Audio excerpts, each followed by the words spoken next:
관리번호 1번 수업 시간 시작하겠습니다. 네, 오늘 선생님과 함께 탐구 질문 2개를 선생님이 미리 설정해주고 수업을 본격적으로 시작해 보도록 할게요. 여러분이 이제 국민이 직접 정부를 비판하고 그리고 신문으로 의견을 나누고 나라의 주인은 국민이다 라고 외친 외교 단체가 있었습니다. 이 외교 단체는 과연 어떤 단체였을까요? 그리고 두 번째 탐구 질문, 왜 그러한 단체가 이제는 자주적인 모습을 위해서 어떠한 노력을 했을까요? 이렇게 두 가지 질문을 품고 선생님과 함께 오늘 수업 근대 국민국가 수립을 위한 노력 부분에서 독립협회의 활동 그 부분에서 만민 공동회에 대해서 구체적으로 살펴보도록 하겠습니다. 그럼 오늘의 학습 목표 선생님과 함께 외치고 진행해 보도록 할게요. 자, 학습 목표 1번 스크린을 통해서 함께 읽어보도록 해요. 학습 목표 1번 맞아요. 독립협회의 주요 활동과 그 역사적 의미를 파악한다. 자, 두 번째 다음 차시에는 오늘 수업의 1차시고 2차시에서는 대한제국의 성립의 의미와 강무개혁의 주요 내용 및 한계를 설명할 수 있다. 이렇게 두 가지를 할 수 있는데 오늘은 학습 목표 1번 달성해 보도록 노력해 보도록 합시다. 자, 선생님이 이렇게 탐구 질문 2개를 필두로 시작해 보도록 할 건데, 자, 첫 번째 사진 자료를 보면은 어떤 근대적인 어떤 거대한 문이 보이죠? 이게 뭘까요? 교과서에 나와 있습니다.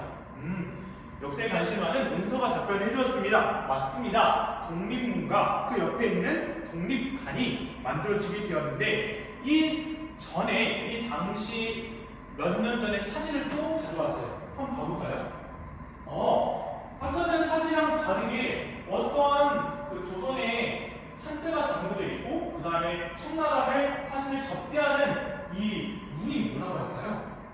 맞아요. 영문인데 그 문이 각각 이렇게 연도를 비교해서 사진을 확인할 수 있듯이 이 전에 있었던 사대적인 관계를 청산하고 지금은 독립을 쟁취하기 위해서 이런 독립문과 독립관이 만들어지게 되었다 라고 해서 이 독립협회가 첫 번째로 이 서재필을 중심으로 해서 이제는 독립협회를 창단하게 됩니다. 그렇다면 오늘의 활동 독립협회에 대해서 한번 확인해 보도록 할게요. 자, 첫 번째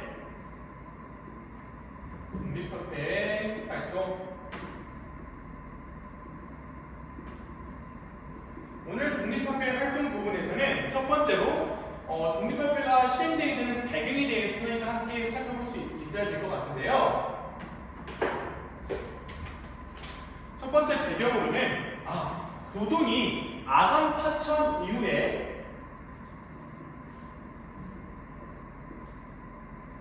이제 독립국의 지위가 불안정했기 때문에 안 되겠다.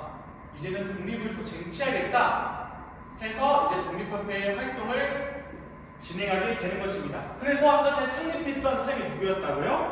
맞아요. 바로 이제 서재필을 중심으로 창립하게 되었고 아까 전에 사진을 보았는데 독립문과 독립관을 건설하기 위한 자금을 마련하는 모든 사람들이 회원으로 가능하게 되었다. 그래서 자금을 내면 회원이 가능하게 됐었다. 이런 부분들을 살펴볼 수 있겠고 그 사람들 중에 대표적인 사람이 갑춘정변 때 미국으로 망명했다가 다시 귀국하여 돌아온 누구였다? 맞아요. 찬영이가 답변해 주었는데 바로 서재필이라는 사람입니다. 다음으로는 이제 그 활동 부분에서는 그 교과서 사료 1번을 보면은 회보를 발간하게 되는데 그 회보가 바로 이름이 대조선 독립협회 회보이다 라면서 회보를 창간하게 됩니다. 네, 그리고 이후에 이제는 이 사람들이 국민들을 이 독립협회에서 이 백성들을 계몽시켜야 한다라는 것으로 계몽운동을 펼치게 되는데요. 그 활동적인 부분에서 이제 구체적으로 계몽운동과 자주 국권 왜 자주 국군운동을 펼치게 되었을까요? 맞아요. 아담 파천 기간 동안에 고종이 러시아나 여러 많은 열강들한테 우리나라의 많은 이권들을 넘겨줄 수밖에 없었던 당시 시대적인 상황이었기 때문이었습니다. 핵심적인 질문을 했던 우리 은서 정말 칭찬합니다. 좋아요. 그러면 이런 개몽운동을 했을 때 어떤 활동을 했느냐 첫 번째로 살펴보면 바로 토론회를 개최를 해서 여러 교사라든지 그 다음에 여기 나와 있는 우리 학생들이라든지 모두 남녀노소 이런 토론회를 하게 되었고 이 토론회 주제가 여러 교육이라든지 그리고 어떻게 해야지 강경할 수 있는 나라를 만들 수 있을까 생각을 해서 산업진흥 부분에서 이야기를 나누게 됩니다. 다음으로 이제 그 이후에 만들었던 조직이 바로 만민공동회입니다. 이 만민공동회에서 했던 것은 바로 이전에 러시아가 우리나라를 이권을 침탈하고 했을 때 안 되겠다. 그래서 그 전에 고종이 러시아와 함께 합세해서 한로은행을 만들려고 했는데 그 조직의 활동으로 한로은행을 폐쇄하게끔 만들었고 그 다음에 러시아가 이권을 침탈하려고 했을 때 중요했던 그 요충지였던 러시아가 전형도를 조차하려고 했을 때 전형도 조차를 이제 이권 침탈에 대해서 처리하게 되는 활동을 벌이게 됩니다. 그래서 이것으로 이 자주국권 운동을 지키고 무엇보다 이 토론을 통해서 개몽운동을 펼쳤던 만민공동회 활동에 대해서 살펴보았다면 다음으로는 이제는 의회 설립 운동에 대해서 살펴보도록 할게요. 자, 이 의회 설립 운동을 살펴보기에 앞서서 이전에는 이런 만민공동회가 조직되었다면은 이전에 관료들과 보수적인 관료층들과 백성들이 함께 정부를 구성해서 이 독립협회의 의회를 하나 만들기 위해 실시했던 그 조직이 무엇이냐? 바로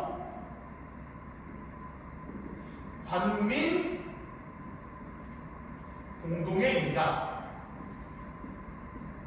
이 관에서는 대표적인 사람이 윤치호, 그 다음에 민에서는 그 당시에 노비 출신이었던 박성춘이라는 사람들까지 나와서 이렇게 연설을 하게 되었다라는 부분을 살펴볼 수 있을 것 같습니다. 그리고 그 당시에 개혁적 내각이었던 박정양을 중심으로 해서 박정양 중심의 내각이 수립이 되었습니다. 그래서 여기서 결의했던 것이 무엇이냐? 교과서 하단의 사료 2번을 통해서 살펴볼 수 있는데 역사본을 참고 사료 2번을 통해서도 확인해 보면은 헌이 6조라는 것이 나와 있습니다.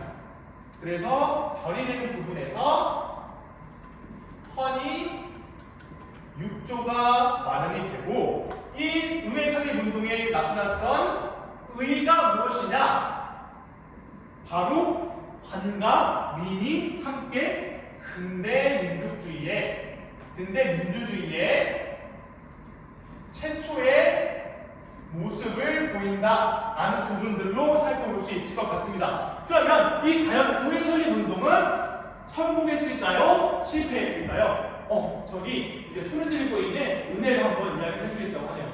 선생님, 당연히 실패했지 않았을까요? 어떻게 교과서를 이렇게 잘 미리 예습해온 은혜 정말 칭찬합니다. 맞아요. 그 결과를 살펴보면은 바로 그 전에 보수파 관료들이 모함을 하게 돼서 이 모함이 무엇이냐? 얘네들은 독립협회 의회 설립운동이었던 강민공동회는 공화제 정부를 수립하려고 합니다. 라고 해서 그 당시에 전제군주를 확립하려 했던 고종의 심기를 건드려서 보수파가 모함을 해서 이제 독립협회를 해산하려고 하게 되었습니다. 하지만 이 독립협회 해산을 하지 않고 더욱더 민중의 의지는 더욱더 공고해지게 되었다라는 결과까지 살펴볼 수 있을 것 같아요. 그래서 그 당시에 고종이 황국협회를 통해서 이제 습격을 지시하게 되지만 이것이 나중에 더욱더 이제 만민공동이라든지 여러 독립협회 활동을 더 부각시키게 되었다는 점을 기억하고 다음 수업 시간에는 선생님과 함께 9번 신참의 의미에 대해서 확인해보고 대한제국의 개혁을 살펴보는 시간을 갖도록 하겠습니다. 이것으로 수업 시간 마치도록 하겠습니다. 감사합니다.